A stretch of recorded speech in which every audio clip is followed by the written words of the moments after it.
Avui a classe treballarem els sinònims, però espereu, us passaré un taller diferent per cadascú de vosaltres que parteix exactament del vostre nivell. T'imagines això? Doncs nosaltres no imaginem perquè és el que oferim pel teu dia a dia. Amb de llengua i de llengua, cada contingut sistemàtic com el sinònim, els pronoms, les frases fetes, té mínim 4 versions amb diferents nivells perquè puguis atendre tota la diversitat de l'aula sense crear-ho tot tu.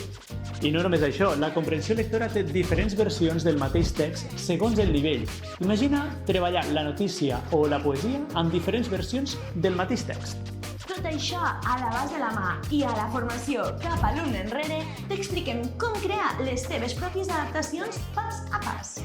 Apunta't gratis a la formació Cap alumne enrere, on t'enviem 4 vídeos al teu correu on t'ho expliquem i descobreix com treballar amb multinivell a classe és possible sense estrès. T'hi esperem. Enllaç a la bio. De baix.